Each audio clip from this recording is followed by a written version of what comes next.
Hey, Pastor Scott here with a word of encouragement. I think all of us can use a word of encouragement today. So much going on, so many unsettling things in our world right now, and quite frankly, so much evil. I mean, 5 Israeli hostages are murdered by Hamas this week.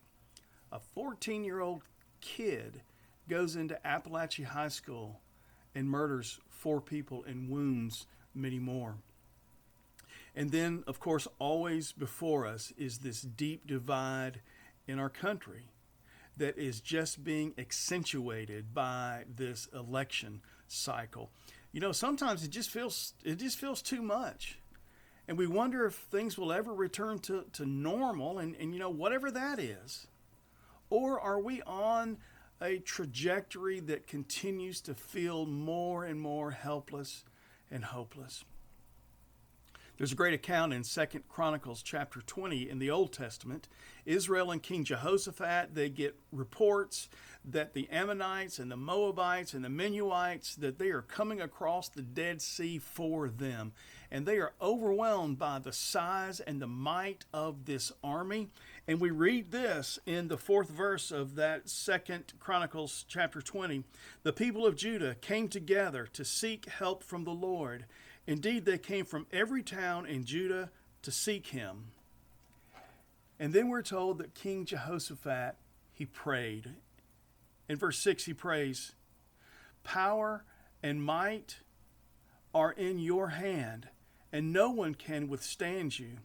And he continues, "If calamity comes upon us, whether the sword of judgment or plague or famine, we will stand in your presence before this temple that bears your name, and we will cry out to you in our distress, and you will hear us and save us. For we have no power to face this vast army that's attacking us. We do not know what to do, but our eyes are on you." You feel that? I mean, I do. I mean, the panic, the sense of feeling overwhelmed, the feeling of like there's a certain doom. But then into this, the Lord speaks. He says, "Do not be afraid or discouraged because of this vast army. For the battle is not yours, but God's. You will not have to fight this battle. Take up your positions, stand firm, and see the deliverance the Lord will give you, Judah and Jerusalem. Do not be afraid. Do not be discouraged. Go out to face them tomorrow, and the Lord will be with you." Now that's a word of encouragement. And listen, this is the same God, and we are his people today.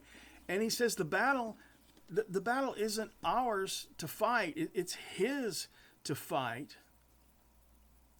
And we're called to stand firm. Stand firm in our trust of the Lord and to pray. Paul says in Romans 12:12, "Be joyful in hope. Be patient in affliction and faithful in prayer." What a great time for us to come together next Tuesday, September the 10th at 5 o'clock for our monthly United to Pray in the sanctuary of Trinity on the Hill. I invite all of our Trinity members to come, and people in our community, you're always welcome to come.